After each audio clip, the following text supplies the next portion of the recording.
Hello, नमस्कार सर्वांना. श्री येडेश्वरी आणि श्री स्वामी समर्थ. तुम्हा सर्वांचं स्वागत आहे आजच्या आपल्या आणखीन एका नवीन व्हिडिओमध्ये. तर काल सुंदर असा डोहाळजेवणाचा कार्यक्रम संपन्न झाला आणि आज आम्ही निघालेलो आहोत स्वामी समर्थ महाराजांच्या दर्शनाला अक्कलकोटला. तर आमच्या घरापासून, कारण माझं माहेर सोलापुरात आहे आणि तिथून फक्त 36 किलोमीटर अंतरावरतीच अक्कलकोट आहे. त्यामुळे वरचेवर अक्कलकोटला जाणं येणं, स्वामीचे दर्शन घेणं आमचं होत असतं. तर आता बघा, इथं अक्कलकोट हायवेला आम्ही लागलेलो आहोत आणि रस्त्यात पण ना खूप सुंदर सुंदर अशी साऊथ इंडियन स्टाईलची मंदिर आहेत, कारण हे कर्नाटक बाउंड्रीला आहे अक्कलकोट. त्यानंतर गाणगापूर हे पूर्ण कर्नाटकमध्ये येतं. तर तरी पण बरेच वर्ष झालं, साधारण 2 वर्ष झालं मी अक्कलकोटला गेले नव्हते. तर म्हटलं चला आता आपल्या स्वामी महाराजांचं, आपल्या गुरूंचं दर्शन घेऊयात. आणि अनायसे आज गुरुवारच होता आणि योगायोगाने आज माझ्या गुरूंचं दर्शन मला झालं. तर अचानक ठरवलं आणि आलो अक्कलकोटला.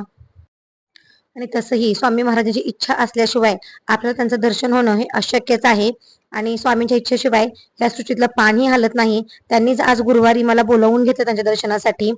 आणि खरंच मी धन्य धन्य झाले की आज गुरुवारी मला स्वामीचं दर्शन झालं. तर इथं बघा तुम्ही, गुरुवार असल्यामुळे किती गर्दी होती. जे दुकान लागतात लाईनीने मंदिराकडे जाण्याचा, तिथूनच इतकी गर्दी जास्त पडलेली होती. आणि त्यानंतर 11:30च्या आरतीचा वेळ पण झालेला होता. आम्हाला साधारणतः आम्ही 11:30ला पोहोचलेलो होतो. आणि त्यानंतर अनायसे आज मला स्वामी महाराजांची आरती पण भेटली. तर इथं आम्ही स्वामीसाठी फुलं, हार वगैरे घेतला, नारळ वगैरे घेतला. आतमध्ये नारळ फोडण्याची वेगळी सुविधा आहे, त्यामुळे नारळ नारळ ना तुम्ही फोडण्यासाठी घेऊ शकता. आणि भरपूर मोठी लाईन बघून मग अचानक त्यांनी काय केलं की आम्ही एका लाईनीत लागलेलो, तर लेडीजची लाईन परत वेगळी केली. त्यामुळे स्वामी महाराजांची ना आरतीचा टाइम आम्हाला बरोबर भेटला. तर इथून आम्ही आत गेलो आणि आम्हाला आरती पण भेटली 11:30ची.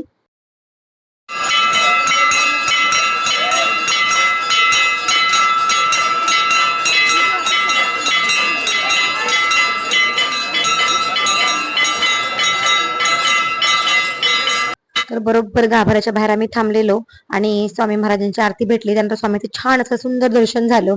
गर्दी होती पण दर्शन खूप छान झालं आणि लवकर झालं. तर हे बघा, हे आहे वटवृक्षाचं झाड.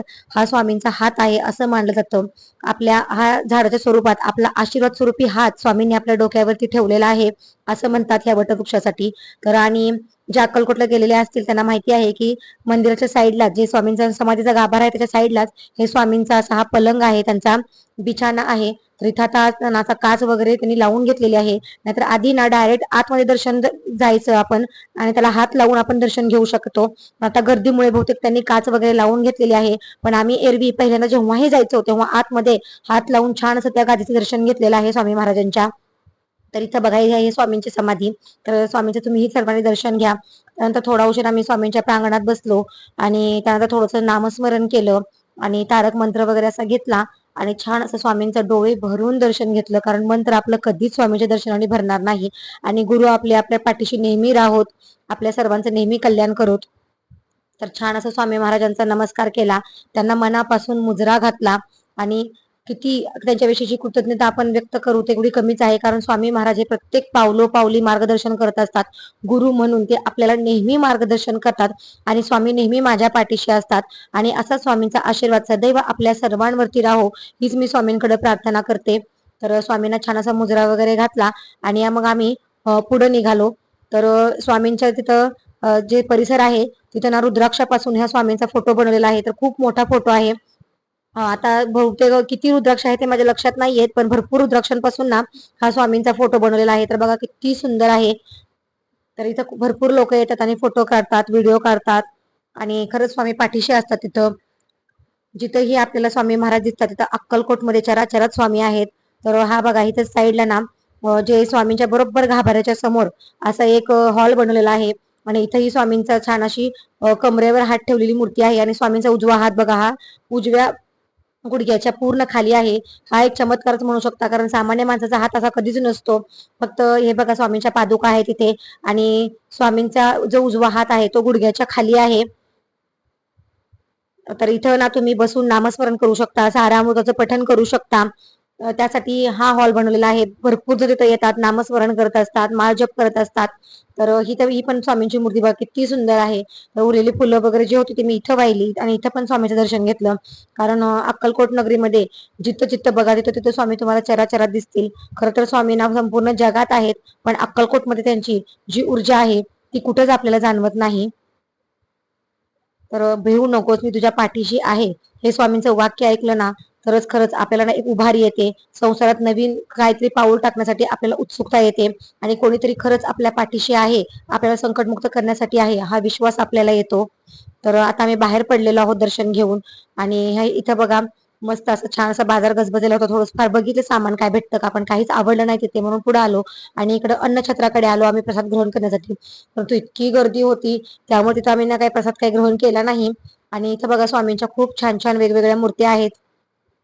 नाहीतर एरवी आम्ही कधीही अक्कलकोटला गेलो ना अन्नछत्रामधला प्रसाद घेऊनच येतो. पण आज प्रचंडच गर्दी होती, साधारण 2 ते 3 तास तर लाईनीत आरामशीर लागायला लागला असतं. आणि खूप जास्त ऊन आहे अक्कलकोटमध्ये, सोलापूर साईडला खूप जास्त ऊन आहे. आणि ही बघा ही स्वामींची ही मूर्ती आहे जी कर्दळी वनामधून जी आपल्या लाकूड तोडायला वारुळामध्ये स्वामी भेटलेले होते. तर तशी इथं मूर्ती आहे. आणि इथं शिवाजी महाराजांची पण खूप सुंदर मूर्ती आहे. तसं दर्शन वगैरे घेतलं आम्ही आणि मग परतीच्या प्रवासाकडे निघालो. तर खूप छान अक्कलकोट स्वामींचं दर्शन झालं. त्यानंतर जवळ तिथं मारडी म्हणून मंदिर आहे आमच्या इथं, ते यमाई देवीचं मंदिर आहे. ते तुळजापुराच्या देवी आईची धाकटी बहीण समजली जाते. आणि खरंच खूप छान आणि प्रशस्त मोठं मंदिर आहे हे. आणि इथं वर्षातून एकदा यात्रा पण असते. आम्ही लहानपणी नेहमी इथे यात्रेला यायचो. तर इथं भगवान विष्णूंची ना खूप छान मूर्ती आहे, काळ्या पाषाणात एकदम कोरलेली. तर खूप सुंदर वाटतं दर्शन घेऊन. आणि इथं देवीमध्ये ना देवीच्या मंदिरात पूर्ण गाभाऱ्यामध्ये आपल्याला दर्शन घेण्यासाठी सोडतात. तर आता तर गर्दी नाही म्हणून गाभाऱ्यामध्ये सोडतात, पण एरवी ना अजिबात इथे सोडणार नाहीत. आणि इथं पण जर गर्दी पडायला लागली ना तर आपलं इथून पण दर्शन बहुतेक बाहेरूनच होईल. पण आता तर सध्या तरी नाही, यमाई देवीचं खूप छान सुंदर असं दर्शन झालं. तिची छान अशी ओटी भरली मी. कारण मागच्या वेळी जेव्हा मी तुळजाभवानी आणि येडेश्वरी आईला आले होते तेव्हा मला खूप उशीर झाला होता घरी येण्यासाठी. त्यामुळे मला इथे यमाई देवीच्या दर्शनाला येणं झालं नाही, म्हणून मी आता आले आणि दर्शन घेतलं. अक्कलकोटवरून आले आणि मग अंबाबाईचं दर्शन घेतलं. तर हा बघा हे मंदिराचा परिसर आहे, किती मोठा आणि सुंदर आहे बघा. आणि मंदिराच्या परिसरात ना भरपूर काही देवांच्या मूर्त्या आहेत. आणि आज ना अनायसे योगायोगाने पण म्हणू शकता नृसिंह भगवानांचा आज जयंती होती. आणि नृसिंह भगवानांची मूर्ती इथे स्टार्टिंगलाच आहे मंदिरात गेल्या गेल्या. तर इथं बघा हे काहीतरी देवीचे वाहनं वगैरे आहे, जेव्हा पालखी निघते ना देवी आईची तेव्हा ही वाहनं वगैरे असतात देवीची. तर हे बघा हे नृसिंह भगवानांचं छान अशी मूर्ती आहे, जे हिरण्यकश्यपाला असं पोटातून फाडताना आहे.